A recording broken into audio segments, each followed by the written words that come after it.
김광석 씨가 불렀던 대중가요 중에 서른 즈음에라는 노래가 있습니다. 가사가 이렇습니다. 또 하루가 멀어져 간다. 내 뿜은 담배 연기처럼 작기만 한 내 기억 속에 무얼 채워 살고 있는지 점점 더 멀어져 간다. 머물러 있는 청춘인 줄 알았는데 비어가는 내 가슴 속엔 더 아무것도 찾을 수 없네.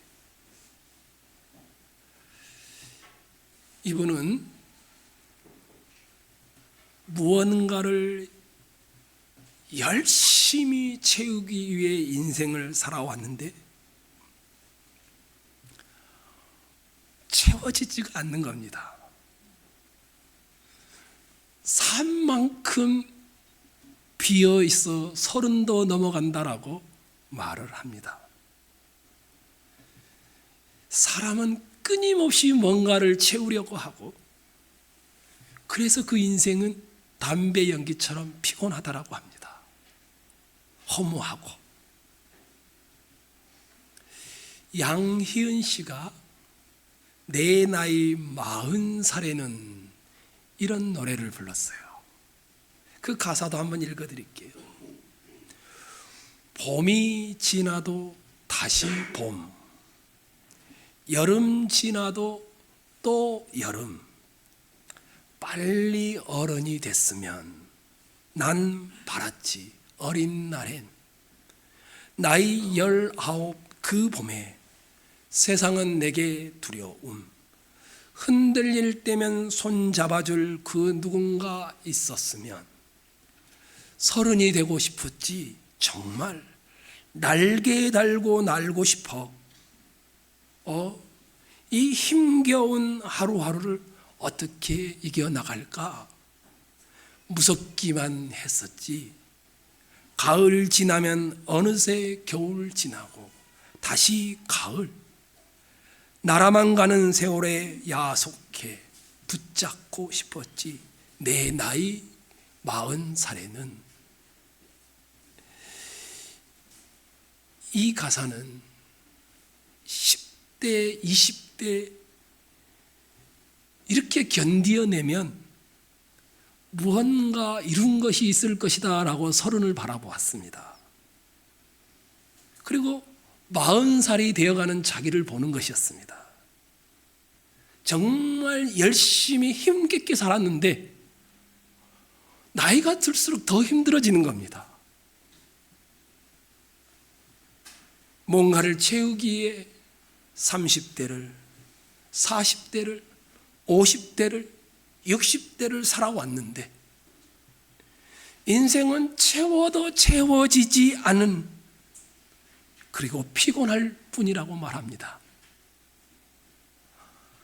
더 어처구니 없는 것은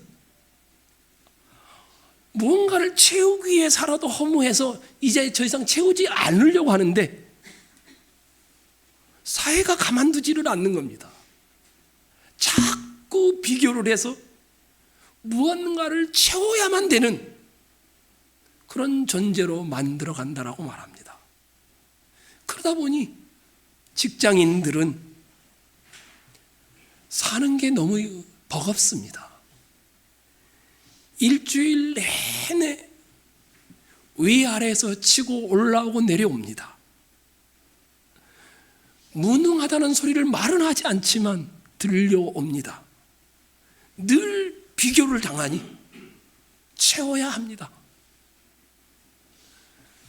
직장인들만 그럴까요? 육아를 담당하는 주부들, 충분히 배울 만큼 배웠고 교육을 받았는데 내가 지금 이렇게 살아도 되나? 끊임없이 세상이 비교를 하며 우리를 뭔가를 채우도록 압박을 합니다.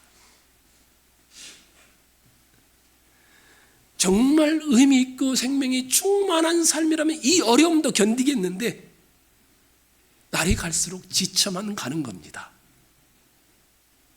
그래서 힘이 빠지고 포기했는데 근데도 뭔가 채우지 않아서 또 사회가 채우는 쪽으로 밀어넣는 겁니다. 이런 피곤한 인생을 살고 있는 우리의 모습, 채워도 채워지지 않고 채우지 않으려고 해도 계속 무언가를 채우도록 요구하는 이 인생의 길, 여러분은 어떻게 이겨내며 걷고 있을까요? 저는 오늘 여러분과 이런 저의 고민을 이야기해 보려고 합니다.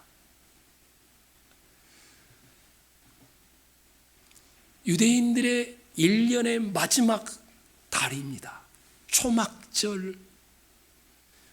유대인 달력으로는 7월 달이 됩니다. 초막절 명절이 가까이 왔을 때 저 갈릴리 있었던 예수님의 동생들이 예수님에게 말합니다. 형님, 촌구석에 있지 말고 예루살렘에 올라가 자기를 증명함으로 성공해 보십시오. 이렇게 권유를 했지만 예수님은 거절했지요. 그리고는 얼마 지나지 않아 은밀하게 예수님께서 명절을 지키기 위해 초막절에 올라갑니다. 초막절 중간쯤이 되었습니다. 성전에서 예수님이 가르치기 시작합니다. 어디서 본인이 왔는지, 너희가 왜 이해를 못하고 있는지, 또 어디로 돌아가는지 인생의 출처를 이야기합니다. 사람의 한계를 이야기합니다. 그러나 백성들이건 지도자들이건 하나님의 말씀을 알아듣지 못합니다. 이런 사람들의 이해 여부와는 상관없이 시간이 흐른 것입니다. 초막절이 시작하는가 싶었는데 금세 중간에 이르렀고 이제 초막절 8일 중에 마지막 8일째에 이른 것입니다. 그날을 명절 끝날이라 표현합니다. 그런데 37절은 명절 끝날 말고도 다른 표현이 또 들어 있습니다. 명절 무슨 날이라고 합니까? 끝날 곧 큰 날이라고 합니다. 이 말의 의미는 그날 하루가 다른 날보다 몇 배 크다 이런 의미가 아닙니다. 마지막 달 첫 시작을 초하루라고 하죠. 안식일로 시작을 합니다. 그리고 그달 10일에는 대속죄일이 되어집니다. 그리고 5일이 지난 다음에 초막절 명절이 시작되는 겁니다. 안식일로 시작된 초막절이 안식일로 끝납니다. 그래서 이 마지막 달은 유대인들에게는 모든 절기를 마감한 달일 뿐만 아니라 한 해를 마감하는 그런 달입니다. 안식일의 의미를, 대속죄일의 의미를, 초막절의 의미를, 1년의 모든 것을 마감하는 의미를 담아서 큰 날 이렇게 말하는 것이었습니다. 초하루의 안식일로 모여 그들은 뭘 생각했을까요? 나팔이 불립니다. 이 달은 특별합니다. 안식일 나팔을 부는 겁니다. 중요한 달이 시작됐다라는 의미였습니다. 한 해를 마감하는 달이었습니다. 그래서 안식의 진짜 의미를 보게 합니다. 그리고는 10일이 지나면 대속죄일입니다. 죄로 얼룩진 한 해의 삶을 다 돌아봅니다. 언제 돌아보냐면 1년에 딱 한 번 대제사장이 제 동물의 피를 가지고 지성소에 들어가서 속죄의 제사를 드리는 동안 밖에서 백성들은 스스로를 가슴을 치며 회개하면서 우리의 죄를 속하여 주셔서 대제사장이 살아나오기를 기도하면서 이들은 대속죄일을 보내게 되어집니다. 그리고 나서 4일이 지나죠. 15일째 된 날이 안식일 초막절이 시작되는 날입니다. 이때는 모든 곡식들을 다 저장해 놓아서 초막절을 다른 말로 수장절이라고 합니다. 그렇게 해놓고는 이것을 즐기고 먹는 것이 아니라 초막에 나아가 7일 동안을 저 애굽에서 우리를 구원하여 죄로 얼룩진 우리를 그렇게 불순종했는데도 우리를 여기까지 용서하고 이끌어주신 그 하나님의 은혜를 기억하면서 이 모든 것은 하나님이 주신 것이구나 라고 고백하는 날인 것이었습니다. 그리고 그 초막절의 마지막 날이 된 겁니다. 출애굽이라는 중대한 역사적 사건을 틀로 하여 이 유대인들의 마지막 달을 바라보는 그 시간의 마지막 날입니다. 오늘까지 우리를 용서하시고 은혜를 베푸신 그 하나님, 오늘도 우리에게 곡식과 과일들을 저장하고 하나님의 은혜를 돌아보게 하신 그 하나님 보면서 앞으로 올 영원한 초막, 우리의 영원한 안식, 우리의 영원한 대제사함을 기억하고 소망하는 날, 마지막 날이었습니다. 이때에 하얀 거룩한 옷을, 가운을 입은 제사장들이 행렬을 해갑니다. 성전에 나와서 실로암 연못에 가서 황금 주정자로 그 연못에 물을 떠가지고 사람들이 찬양하며 예배하는 도중에 그들은 다시 행렬을 해서 성전으로 들어옵니다. 그리고 제단을 대제사장들이 7번을 돕니다. 7번을 돕고 제단에 그 실로암 연못에 또 물을 붓습니다. 주변에 함께 예배드리며 그 의식을 지켜보던 모든 사람들이 하나님을 찬양하면서 마지막 제사를 마지막 날에 드리고 있는 것이었습니다. 그때에 한 사람이 큰 소리로 외칩니다. 누구든지 목마르거든 내게로 와서 마시라. 나를 믿는 자는 성경의 이름과 같이 그 배에서 생수의 강이 흘러나오리라. 그리고 요한복음을 쓰고 있는 사도 요한은 이를 해석합니다. 이는 그를 믿는 자들이 받을 성령을 가리켜 말씀하신 것이라.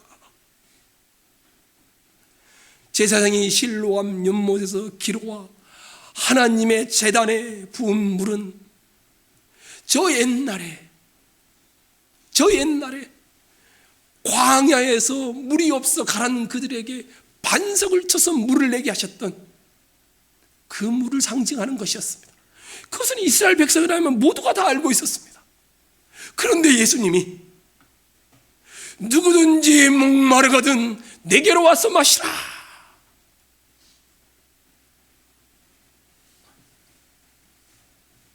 생수를 내는 반석이 여기 있노라. 내가 너희에게 생수를 주겠노라. 목마르거든 내게로 와서 인생의 목마름을 해결하라. 이렇게 주님이 외치는 겁니다. 이사야 선지자가 그렇게 목마름을 외쳤습니다. 목마른 자들아 물로 나오라. 그런데 예수님은 그 이사야 선지자가 외쳤던 그 물이 자신이라고, 목마르거든 내게로 와 마시라 라고 말씀하시는 겁니다. 예수님은 인생의 목마름, 채워도 채워지지 않는 목마름으로 갈증하는 자들을 초청하시는 것이었습니다. 누구든지 목마르거든 내게로 와서 마시라. 이스라엘뿐만 아니라 여기에 앉아있는 우리 모두를 향하여 인생은 어떤 목마름에 시달리고 있음을 예수님이 전제한 말씀이었습니다. 사실 우리는 항상 목마름에 시달려 있습니다. 유사일에 자기 속에 있는 목마름을 인하여 고통받지 않는 사람은 없습니다. 오늘 묵도할 때 여러분이 들었지만 시편 63편은 모든 것이 갖추어졌는데 이 시인이 뭐라고 하냐면 하나님이여 주는 나의 하나님이시라. 내가 간절히 주를 찾되 물이 없어 마르고 곤핍한 땅에서 내 영혼이 주를 갈망하며 내 육체가 주를 앙모하나이다. 마실 물이 없는 것이 아니었음에도 물이 없어 마르고 곤핍한 땅에서 내 영혼이 주를 갈망하며 내 육체가 주를 앙모한다라고 첫 구절을 시작합니다. 장차 이스라엘에게 임할 목마름의 해가를 이사야 선지자가 쓴 이사야서만 봐도 수도 없이 등장합니다. 몇 구절만 읽어드리겠습니다. 이사야 35장 6절에 광야에서 물이 솟겠고 사막에서 시내가 흐를 것임이라.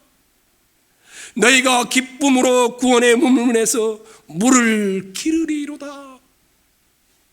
가련하고 빈핍한 자가 물을 구하되 물이 없어서 갈증으로 그들의 혀가 마를 때 나 여호와가 그들에게 응답하겠고 내가 광야의 물들을 사막의 강들을 내어 내 백성 나의 택한 자로 마시게 할 것임이로다. 이런 예언을 이루실 분이 지금 예수님이라고 예수님이 와서 외치고 있는 것이었습니다. 예수를 마신다는 것은 무엇을 의미할까요? 38절에 정확하게 나와 있습니다. 37절에 누구든지 목마르거든 내게로 와서 마시라. 그런데 38절에 나를 믿는 자는, 예수님을 마신다라는 것은 예수님을 믿는 믿음을 가리킨다라고 정확하게 말하고 있습니다. 믿음은 보는 것이 아니고, 믿음은 아는 것도 아니고, 믿음은 생명을 거는 것임을 전제하는 말씀입니다. 물을 마시는 것은 생명을 거는 일이기 때문입니다. 예수를 믿는 것은 예수에게 내 인생을 거는 것입니다.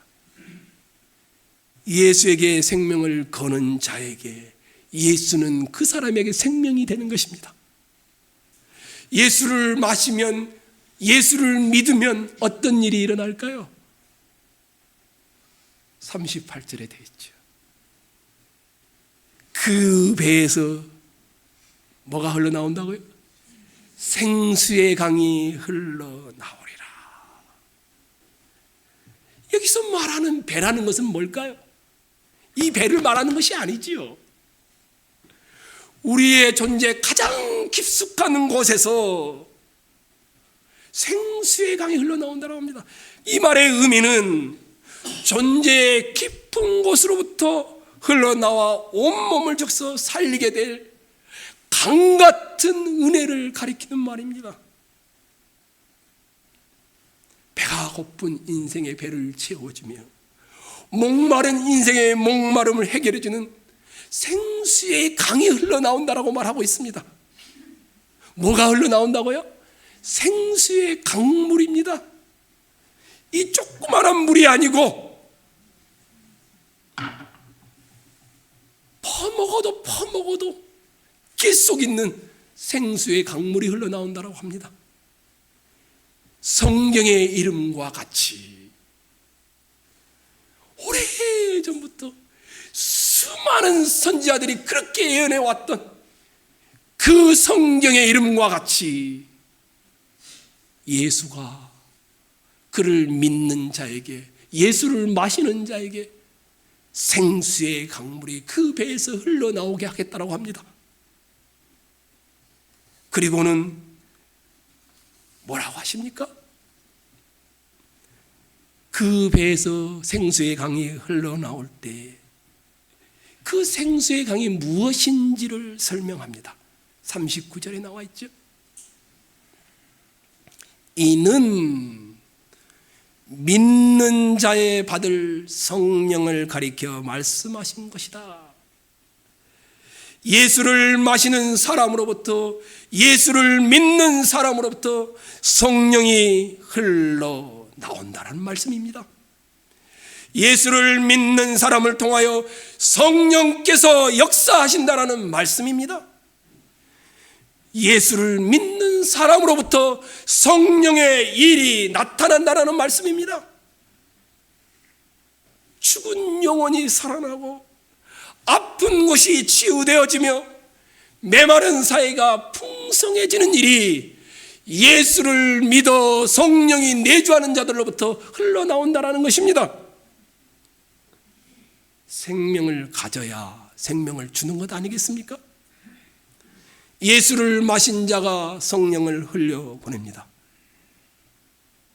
그런데 우리는 이런 말을 들으면 보통 두 가지 정도의 반응을 합니다.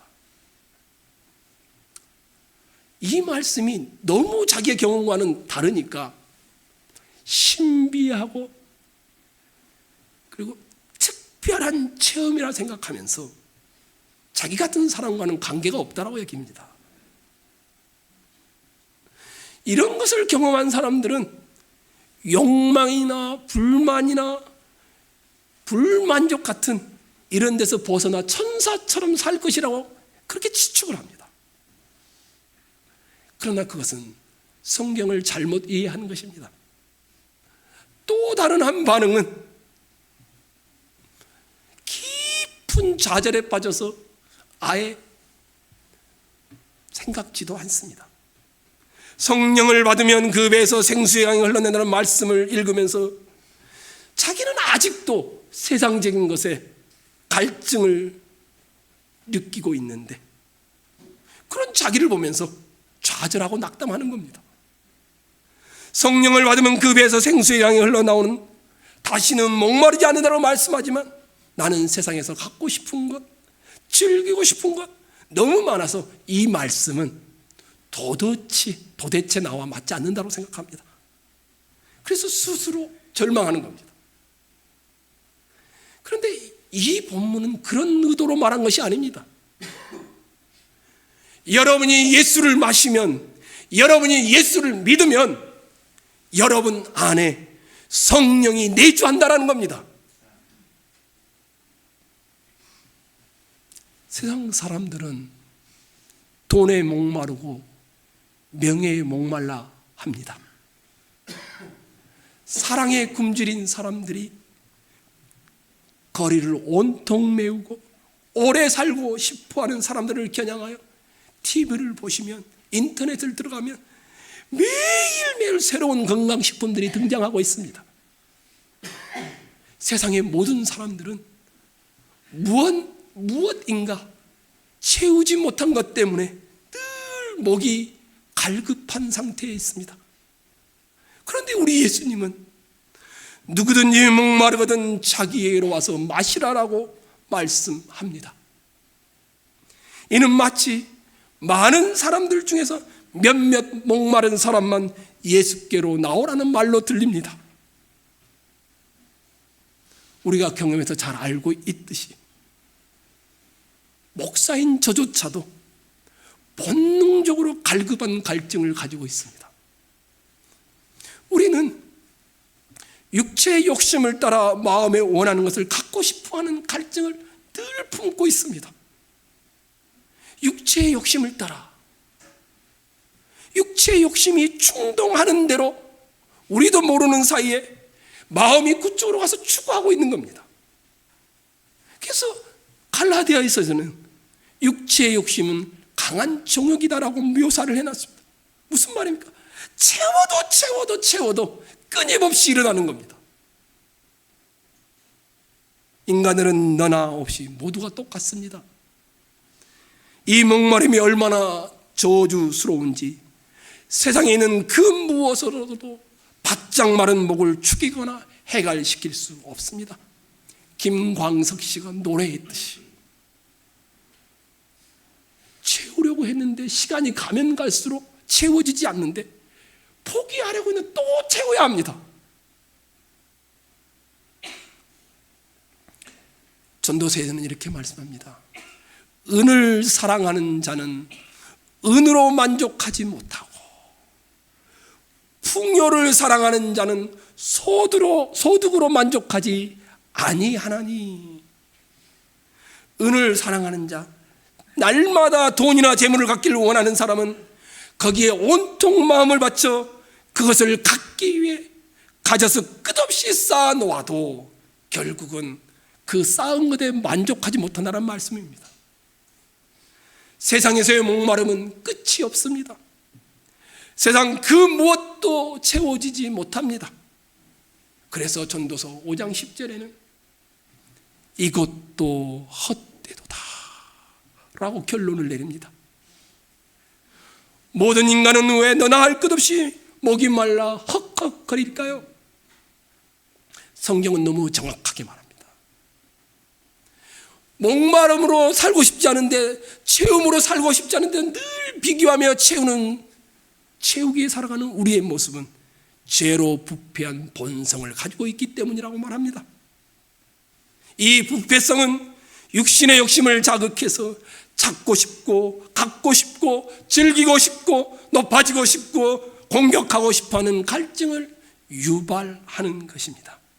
이런 갈증의 뿌리에는 죄가 도사리고 있는 것이었습니다. 하나님을 거역하고 하나님에서 멀리 갈수록 이 목마름이 더해지는 것입니다. 그래서 잠언에 따르면 내 안에서 항상 입을 벌리고 뭐라고 합니까? 다오.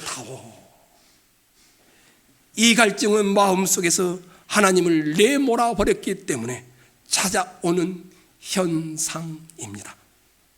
인간은 마음속에 하나님이 계시지 않기 때문에 그토록 끊임없이 갈증이 생겨난다라는 사실을 인정하지 않습니다.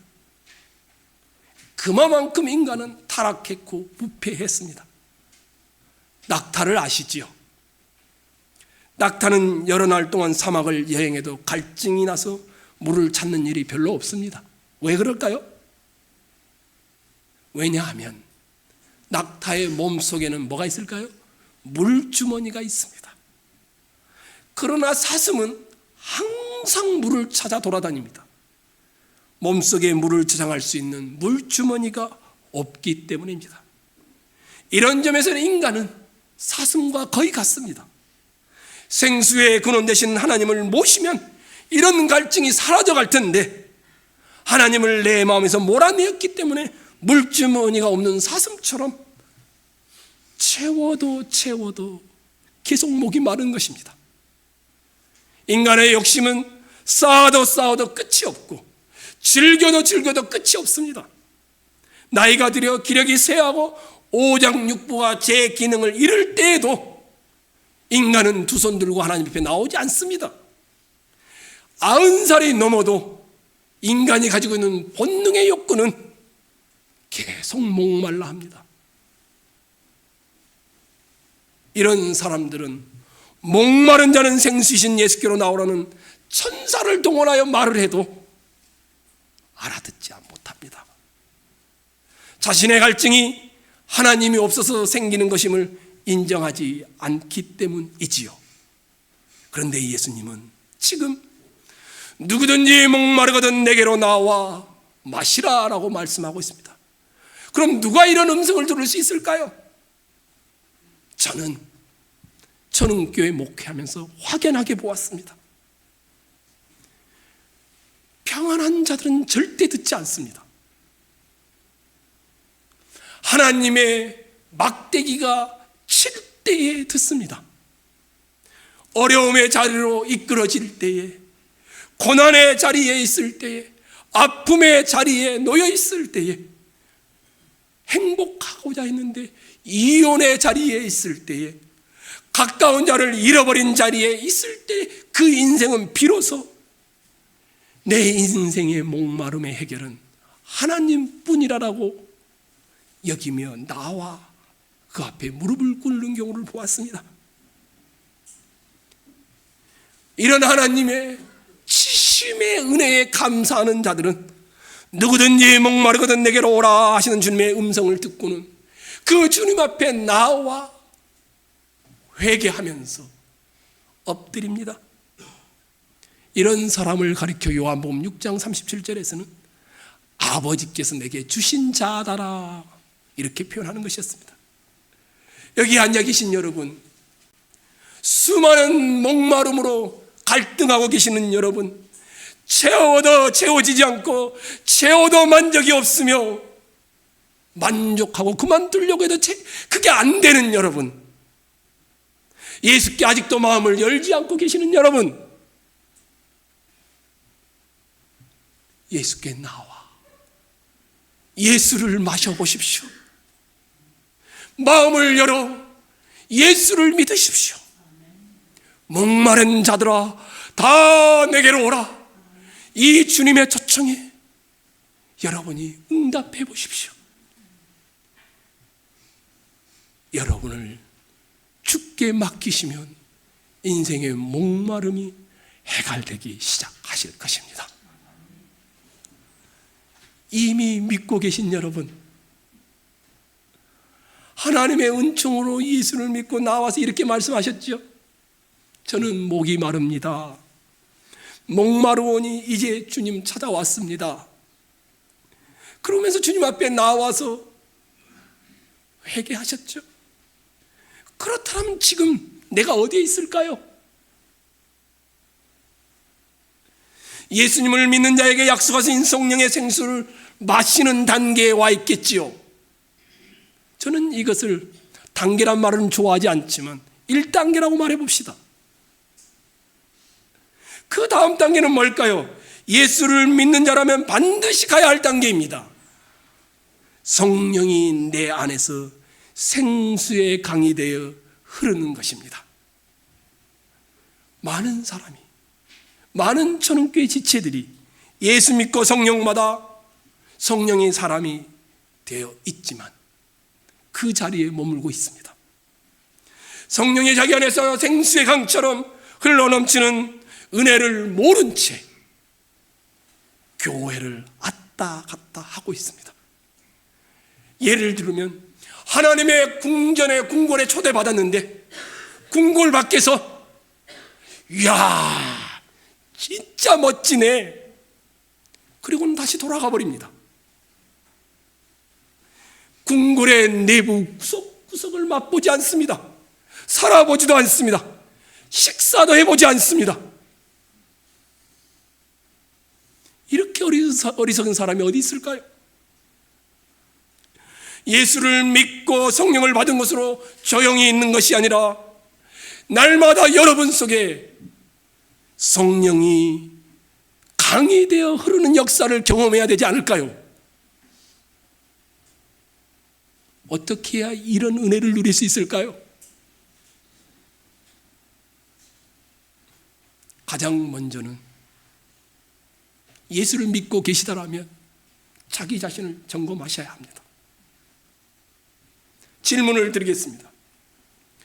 예수를 믿고 있다고 생각하는 천흥의 지체 여러분, 예수님을 만난 후에 자신도 모르는 마음의 만족이 있습니까? 예수 믿고 나서 평안함과 고요함과 여유가 있으십니까?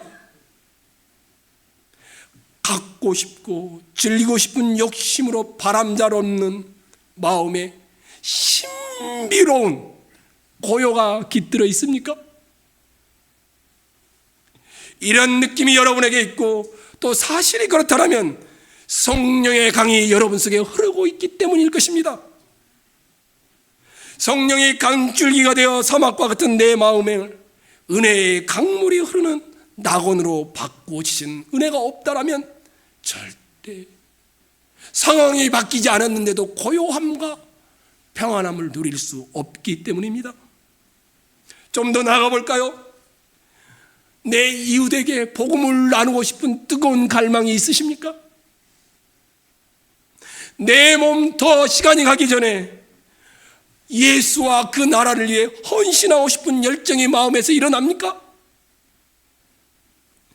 하나님이 나에게 주신 물질을 주님의 나라를 위해 구체적으로 어떻게 사용할까 고민하며 기도가 되십니까? 삶에 지치고 어려운 일을 만날 때마다 나의 오른손을 붙들어 일으켜 주시는 주님의 은혜를 체험하고 계십니까? 주님이 지금 나를 통해 무언가를 하고자 하신다, 이런 느낌이 드십니까? 이와 같은 증거들이 있다라면 성령의 생수의 강처럼 여러분의 마음속에 성령이 역사하고 있기 때문입니다.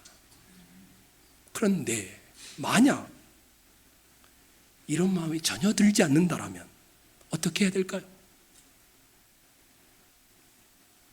첫 번째는 내 마음속에 성령의 임재가 있음을 인정하셔야 합니다.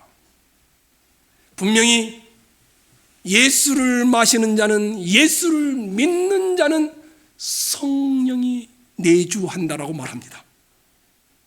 특별한 사람을 가리키는 것이 아닙니다. 다시 예수를 믿는 자는 성령이 내주한다라고 말씀합니다. 우리 모두입니다. 나를 믿는 자는 특별한 사람을 말하는 것이 아닙니다. 성령의 생수의 강이 그 배에서 흐르는 사람을 말하는 것입니다. 생수의 강이 흐르는 사람은 특별한 사람이 아닙니다. 조국 목사처럼 이집트로 선교를 하기에 헌신하는 사람을 말하는 것이 아닙니다. 우리같이 평범하게 예수 믿고 주님 앞으로 나와 주님의 약속대로 믿고 있는 자를 가리키는 겁니다. 여러분은 예수를 믿으시나요? 그러면 여러분 속에 성령이 내주하고 계심을 믿으시기 바랍니다. 여러분의 느낌이 그렇지 않으시나요? 여러분의 느낌은 아침과 저녁으로 다릅니다. 상황마다 다릅니다. 느낌을 의지하지 않습니다. 주의 변치 않는 말씀이 분명하게 말하고 있습니다. 나를 믿는 자는 그 배에서 생수의 강이 흘러나오리라. 믿고 내 안에 성령이 내주하고 있음을 믿고 따르시기 바랍니다. 두 번째는 성령의 음성에 순종하는 훈련을 하셔야 합니다. 우리 안에 계신 성령 하나님은 우리에게 속삭입니다. 우리 안에 계신 성령 하나님은 우리가 욕망을 따라 살 때 탄식하십니다. 교훈하십니다. 책망하십니다. 그럴 때 우리는 어떻게 합니까? 성령을 받지 못해서 성령이 강물처럼 흐르지 않는 경우가 아닙니다. 성령을 모시고 있으면서도 그 성령의 음성에 순종하지 않기 때문에 성령이 강물처럼 역사하지 않는 것입니다. 가서 먼저 용서해. 성령 하나님이 말씀하시는데 그 음성에 불순종합니다. 너 옆에 있는 동료에게 복음을 전해. 성령의 음성에 들리는데 끝까지 순종하지 않습니다. 욕심 부리지 마. 하나님의 자녀는 그렇게 사는 거 아니야. 이런 성령의 음성을 듣고도 무시해버리고 욕심을 덥석덥석 잡아 결국은 돌아보면 다 망해가고 있습니다. 너 그렇게 시간을, 젊음을 낭비하면 안 되지. 주를 위해 어떻게 살 것인가 깊이 생각하고 준비해야지. 이렇게 말하는데도 눈만 뜨면 오늘 하루 내가 어떻게 즐길 것인가? 내가 어떻게 재밌게 살아갈 것인가? 육신의 욕심에 마음을 다 빼앗겨버립니다. 이런 사람은 성령이 내주하지만 성령이 생수의 강이 되어 흐르지 않는 것입니다. 여러분과 저에게는 예수 믿고 난 다음에 자유가 있습니다. 육신의 정욕을 따를 자유가 있고 성령의 소욕을 따를 자유가 있습니다. 예수 믿기 전에는 이런 자유가 없었습니다. 눈만 뜨면 정욕에 끌려다녔습니다. 노예처럼 살았습니다. 그러나 예수님을 믿음으로 믿는 우리에게는 자유가 있습니다. 제 말이 아닙니다. 갈라디아서 5장 13절에 이렇게 말씀합니다. 형제들아, 너희가 자유를 위하여 부르심을 입었으니 그러나 그 자유로 육체의 기회를 삼지 말고. 갈라디아서 5장 16절에는 이렇게 말씀합니다. 내가 이르노니 너희는 성령을 따라 행하라. 그리하면 육체의 욕심을 이루지 아니하리라. 분명합니다. 성령의 음성이 들려오면 즉각 순종하십시오. 하나, 둘 쌓이면 이것이 생수의 강이 여러분 속에서 흐르는 일이 되어질 것입니다. 이상한 일이 있습니다. 성령의 음성에 고의적으로 순종하지 않는 사람들이 있습니다.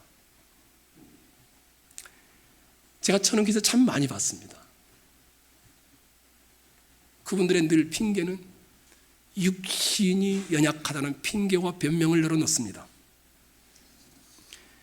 그분들의 마음의 한편에는 성령의 음성에 불순종하면서도 다른 한편에는 성령이 자기 마음에서 강같이 흐르는 것을 체험하기를 원합니다. 이런 어처구니 없는 일이 있습니다. 남의 이야기가 아니라 우리 교회의 이야기입니다. 성령의 음성에 순종하는 일은 단번에 일어나지 않습니다. 하나 둘이 쌓여야 훈련이 되어집니다. 틀림없이 성령이 강처럼 놀라운 은혜를 여러분이 음성에 순종하는 훈련을 하기 시작한다면 여러분도 듣게 될 것입니다. 마지막 세 번째는 성령의 생수의 강물이 내 안에 흐르기를 사모하십시오. 성령은 살아계신 하나님의 영이십니다. 성령은 샘솟아 솟아 흘러넘치는 물과 같습니다. 성령을 사모하는 사람들에게 성령이 역사하기 시작하는 겁니다. 말씀을 사랑하게 되고 기도의 자리를 찾게 되어집니다. 늘 주님을 향해 더 가까이 나아가기를 원합니다. 순종이 일어납니다. 성령을 사모하는 사람은 길을 따라갈 뿐만 아니라 길을 개척하여 내기도 하는 사람이 됩니다. 내 모든 감정, 내 모든 지성, 내 모든 의지, 전 인격적으로 내 영혼 구석구석까지 성령의 물은 지체 없이 흘러내리는 것입니다. 사모하는 자에게 성령의 충만함이 임하는 것입니다. 벌써 우리도 이 초막절의 마지막처럼 한 해의 마지막 달에 와 있습니다. 우리도 한 해를 마감하는 큰 날이 우리에게 와 있습니다. 이대로 마감하시겠습니까? 지난 시간처럼 이렇게 살다가 끝내시겠습니까? 지금처럼 또 한 해를 그렇게 바라보며 지나가시겠습니까? 성도 여러분, 이 12월 한 달 각자 특별한 작정을 하십시오.